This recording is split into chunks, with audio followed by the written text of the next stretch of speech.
I would like to introduce to you the evaluation of anti-cancer drugs by using the patient-derived tumor organoids, PDOs, that we have established.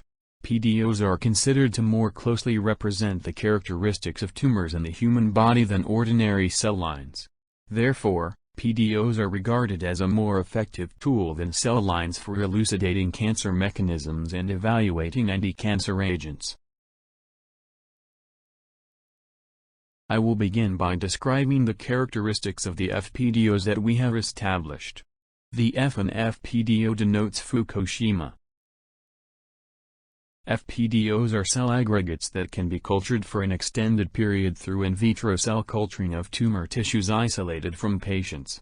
Our goal is to establish F-PDOs from various tumors, and the images in this slide show some of the F-PDOs that we have established thus far. Unlike cancer cell lines, F-PDOs display diverse morphological features. Here, the 3D structure of F-PDOs derived from lung cancer is shown. The F-PDOs present complex structures. The F-PDO shown here is a hollow structure. This F-PDO contains a space inside and exhibits cell polarity. This slide shows F-PDOs derived from lung cancer that were stained with Erbitux, an anti-EGFR antibody drug, and Herceptin, an anti-HER2 antibody. Erbitux strongly stained the entire surface of the F-PDO. By contrast, Herceptin showed strong speckled staining, and HER2 expression is observed here to be localized in the F-PDO. Thus, we can see that the F-PDO is composed of a heterogeneous cell population. I will now explain how we establish F-PDOs. Generally, enzymes such as trypsin and collagenase are used to dissociate tumor samples into small pieces. However, when these enzymes are used, the condition of the cells can be markedly affected. We can overcome this problem by mincing the tumor samples with a scalpel and then preparing a suspension culture by using the minced samples. In the case of ascites and pleural effusions collected from patients, the suspension culture of tumor tissues is performed after centrifugation. Moreover, the procedures for culturing the F-PDOs are now known, and the necessary culture conditions have been established based on the characteristics of each type of cancer being studied. Cell aggregates that are confirmed to proliferate over a culture duration spanning a few months are recognized as F-PDOs. Lastly, various analyses are performed on the F-PDOs to obtain detailed information regarding their characteristics, which I will discuss next. To confirm the similarity of the established F-PDOs to the source tumor samples, we perform comprehensive gene expression analysis, whole-exome analysis, and morphological analysis. This slide shows the results of gene expression analyses performed on F-PDOs, source tumor tissues, and common cancer cell lines.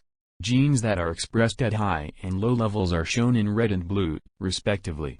The light blue, yellow, and gray indicated on the color bar represent F-PDOs, source tumor tissues, and cancer cell lines, respectively. As the heat map shows, the gene expression profile of the F-PDOs is clearly distinct from that of cancer cell lines but is similar to that of tumor tissues. The results of the gene expression analysis shown in the previous slide are magnified and presented here in further detail.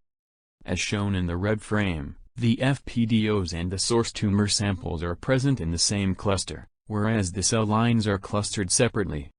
These results indicate that the F-PDOs and the source tumor tissues are highly similar. I will now provide an overview of the genome analysis of F-PDOs derived from lung cancer. Initially, we identified F-PDO-specific mutations by comparing the whole exome sequences of F-PDOs and normal tissue samples from the same patient. Here, on the left, a single analysis was performed rather than a comparative analysis, and thus numerous mutations in the F-PDO can be observed.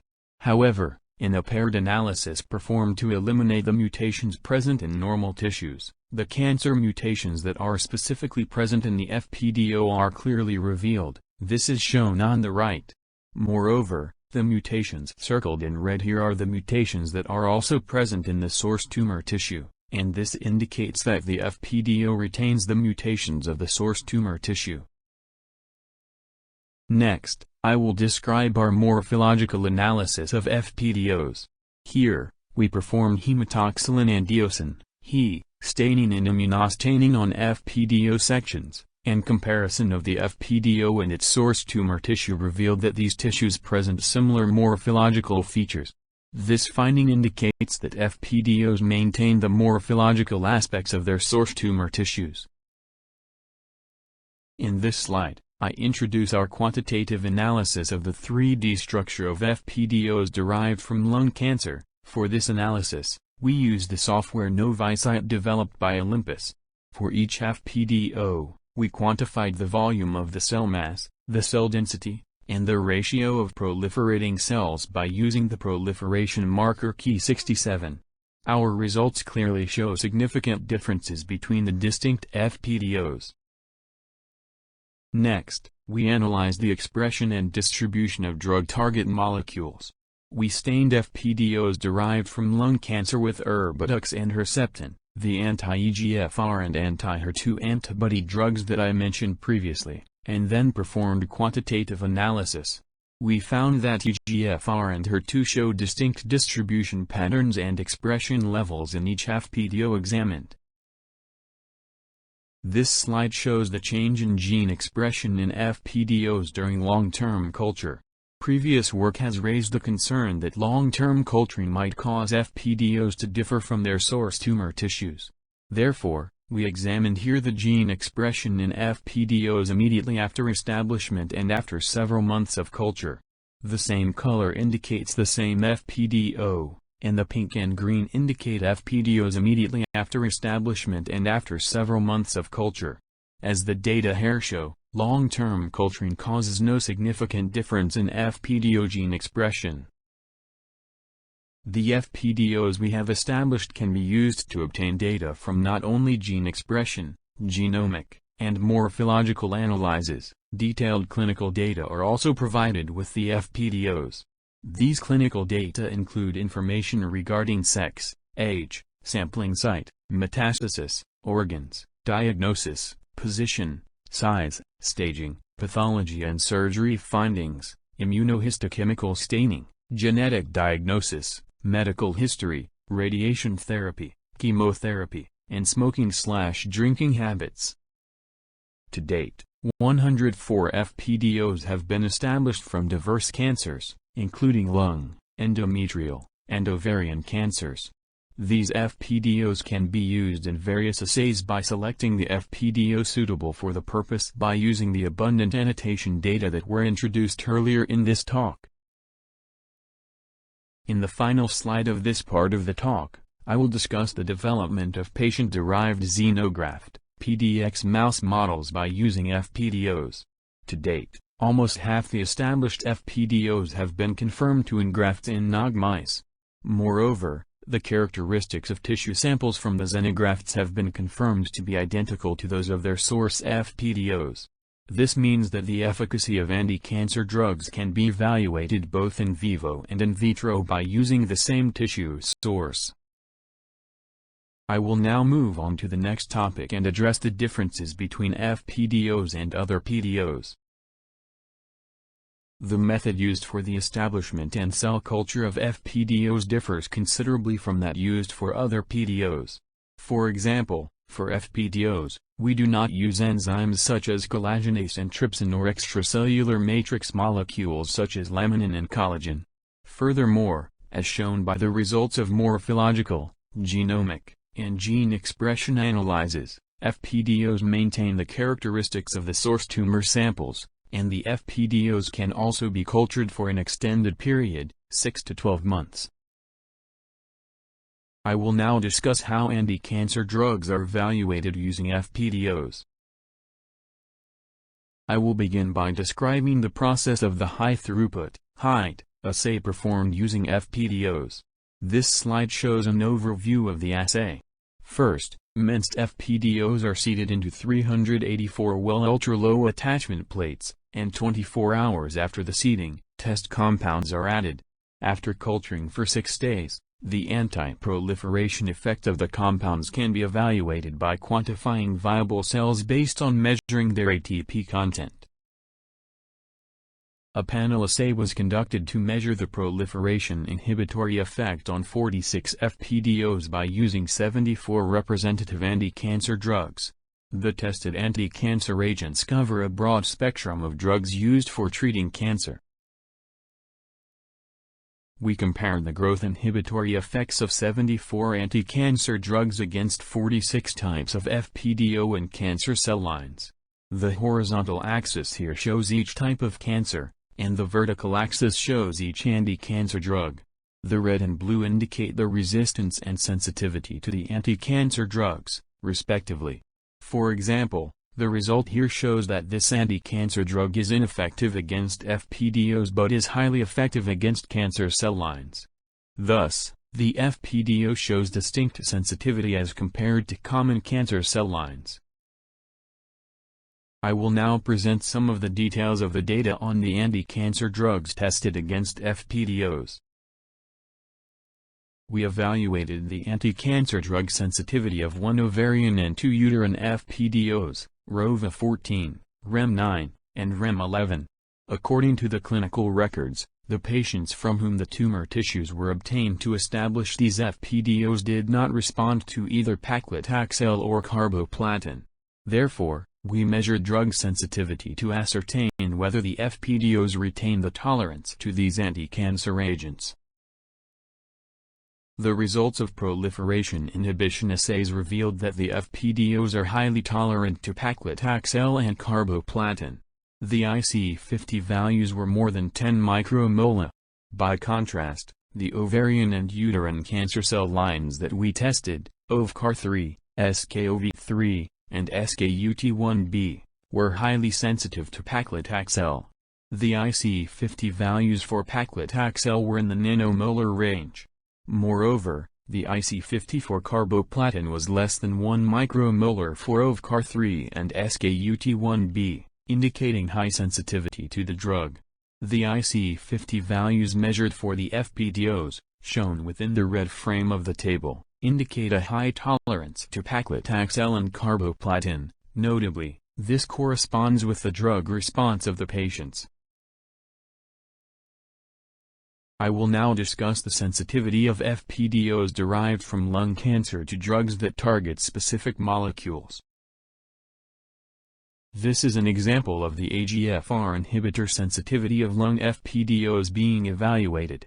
L858R substitution and E746_A750 deletion are well-known EGFR mutations that serve as markers for increased sensitivity to EGFR inhibitors.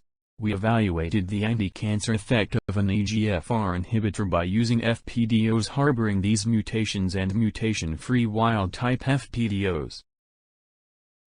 When erlotinib was used as the AGFR inhibitor in our assays, we found strong inhibition of the proliferation of F-PDOs carrying the AGFR mutations mentioned in the last slide. By contrast, we measured weak inhibitory activity when no mutation was present in the AGFR gene. This result agrees with the drug responses of the source cancer tissues during clinical treatment. I will now switch to another aspect of our work and describe how we assess the immune response of immune cells by using F-PDOs. I will first introduce how we evaluate the cytotoxicity against F-PDOs shown by cytotoxicity lymphocytes, CTLs, and natural killer, NK, cells. Immune cells were cultured from peripheral blood mononuclear cells, PBMCs, that were treated with stimuli such as cytokines, and then the immune cells were separated using a cell sorter. The cytotoxic activity data were acquired here mainly using xylogens.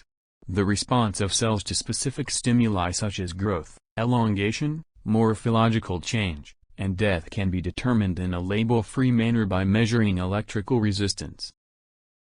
When cells proliferate or expand, their electrical resistance increases, whereas when cells stop proliferating or die, the electrical resistance remains the same or decreases.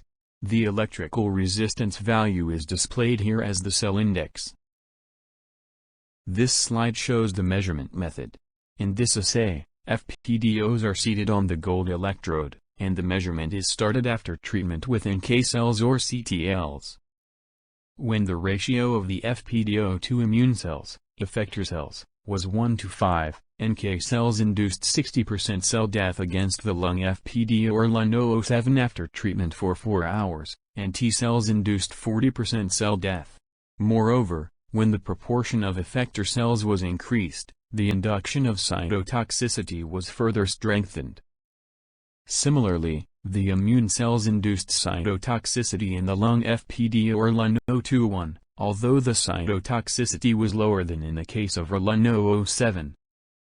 We also used imaging analysis to measure the induced cytotoxicity in F-PDOs. After F-PDOs were treated with NK cells, apoptosis induction was imaged using confocal microscopy and the data were analyzed using Novisite. This slide shows some of the photographs we acquired in the imaging analysis. Blue here indicates the nucleus and red indicates apoptotic cells. The results show the presence of a large number of apoptotic cells in the F-PDOs treated with NK cells. Here are the quantified results of the analysis performed using Novisite. As shown in the images in the last slide, apoptosis was induced in greater than 90% of F-PDO cells. Next, I will discuss antibody-dependent cellular cytotoxicity, ADCC, assays. ADCC is an antibody-mediated mechanism by which immune cells induce cell death. We measured cytotoxicity by using xenograft, as described earlier in the talk. The antibody we used here was the anti-HER2 antibody Herceptin. In this assay, F-PDOs are seated on the electrode and treated with the antibody, and then after adding NK cells, the measurement is started. This slide shows the results of the ADCC activity measurement. When we added Herceptin together with NK cells, data shown in yellow, stronger cytotoxicity was induced against LUN-007. A HER2-expressing F-PDO, relative to the treatment with NK cells alone, shown in green.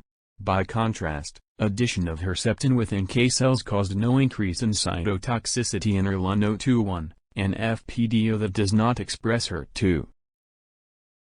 Lastly, I will introduce to you how we use F-PDOs to evaluate immune checkpoint inhibitors. I am certain that you are all familiar with immune checkpoint inhibitors, and thus I will omit an explanation of these inhibitors. Here, I will specifically discuss the evaluation of the effect of PD-1 inhibitors on lung F-PDOs. This slide shows the protocol used for the assay. F-PDOs are seated into plates for analysis by using xenograft. PBMCs are activated by treating the cells with enterotoxin B, and the activated PBMCs are treated with anti-PD-1 antibodies.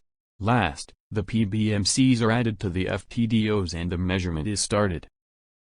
This slide shows the results of the evaluation of two anti-PD-1 antibody drugs, Opdivo and Keytruda. As indicated by the data in red in the graphs, both antibodies enhance the cytotoxic activity of immune cells against F-PDOs as compared to the PBMC-only treatment, shown in green. These results indicate that F-PDOs can be used to evaluate anti-cancer agents involved in cancer immunity. In conclusion, we are currently developing a system for evaluating anti-cancer agents that act through various modalities by using F-PDOs. I look forward to reporting additional F-PDO assay systems at another occasion in the future. This brings me to the end of my presentation. Thank you for your attention. If you have any questions, please contact us at the email address shown here or through the TR Center website.